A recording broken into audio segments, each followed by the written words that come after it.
علیکم ورحمۃ اللہ وبرکاتہ۔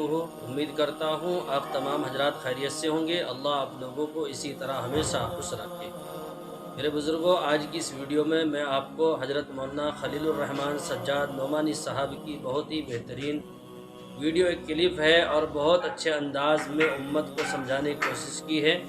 آپ بھی تھوڑا اس ویڈیو کو سن لیجئے اور ثواب کی نیت سے لائک اور شیئر بھی کر دیجئے۔ اسلام کا زور اس بات پر ہے کہ کوئی غلط بات دیکھو تو تماشائی مت بنو، اس غلط صورتحال کو بدلنے کی کوشش کرو۔ من رأى منکم منکرا فلیغیرہ بیدہ، جب تم میں سے کوئی منکر دیکھے تو اس کو بدلے۔ ہمارے درمیان منکر کا جب لفظ آتا ہے تو کوئی چھوٹی داڑھی کو منکر مان لیتا ہے، کوئی ٹی وی کو منکر مان لیتا ہے، کوئی بے پردگی کو منکر مان لیتا ہے، کوئی موبائل کے غلط استعمال کو منکر مان لیتا ہے۔ منکر ہر وہ صورتحال ہے۔ اس وقت ملک میں سب سے بڑا منکر یہ ہے کہ ایک ایسی طاقت برسر اقتدار ہے اور اپنی طاقت کو بڑھانے کی کوشش کر رہی ہے جو توحید والوں سے توحید کو چھیننے کا پروگرام رکھتی ہے، جو کلمے والوں سے کلمے کو چھین لینے کا پروگرام رکھتی ہے، جس کا یہ منشور ہے، جس کا یہ مینیفیسٹو ہے، جس کا یہ منصوبہ ہے، جس کا یہ اعلانیہ پروگرام ہے کہ اس ملک کے مسلمانوں کو اسلام پر عمل کرنے کی اجازت جو تھوڑی بہت اب تک تھی وہ ختم کر دی جائے گی۔ مدرسے بند ہوں گے، نوجوان مسلمانوں سے جیل بھر جائیں گے اور لڑکیوں کی بے عزتی ہوگی، عزت و برابری لوٹی جائے گی، حجاب پر پابندی لگے گی۔ کوئی خاتون، میری اور آپ کی کوئی بیٹی اور بہن، وہ حجاب اور حیا کے ساتھ کسی سرکاری دفتر میں نہیں جا سکے گی۔ اس کا پاسپورٹ جب تک اس کا سر ننگا نہ کیا جائے، اس کا چہرہ نہ کھولا جائے، وہ نہیں بنے گا۔ ان سارے قوانین کا ڈرافٹ بن کر تیار ہے۔ میں ہوائی بات کرنے والے لوگوں میں اللہ کے فضل سے نہیں ہوں۔ میں نے اس دستور کے کچھ اوراق کا بھی مطالعہ کر لیا ہے جو نیا دستور بنا ہوا تیار رکھا ہے۔ یہ مت سمجھیے گا کہ الیکشن آئے گا اور ہماری غفلت کی وجہ سے یہی موجودہ ظالم حکومت دوبارہ برسر اقتدار آئے گی، اس کے بعد ہم جاگیں گے، تب جا کر یہ دستور نیا بنائے کہ نہیں۔ دستور اٹل بہاری واجپئی جب وزیر اعظم تھے اس وقت دستور پر نظر ثانی کی ایک کمیٹی بنی تھی، برجیش مشرا اس کے چیئرمین تھے، میری اس وقت ان سے ملاقات بھی ہوئی تھی۔ وہ دستور تیار رکھا ہے، اس دستور کے مطالعے سے رونگٹے کھڑے ہو جاتے ہیں۔ مجھے نہیں معلوم اس دستور کے نفاذ کے بعد کتنے کروڑ مسلمان معاذ اللہ اور ہزار بار معاذ اللہ مرتد ہو جائیں گے۔ مسلمانوں جاگو، خدا کے بندوں، ایک اجتماعی بیدار امت بنو۔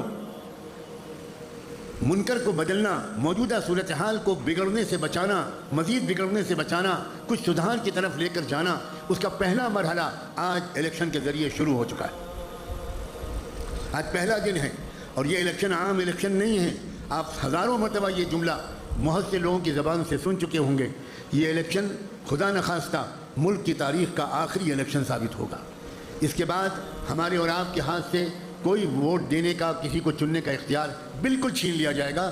یہ قانون بنے رکھے ہیں، اس قانون کے لیے بس اس بات کی تیاری ہے یا انتظار ہے کہ 3/4 اکثریت ہو جائے۔ اسی لیے 370 اور 400 پار کے نعرے لگائے جا رہے ہیں، اس لیے کہ 3/4 اکثریت کے بغیر دستور کو بدلا نہیں جا سکتا۔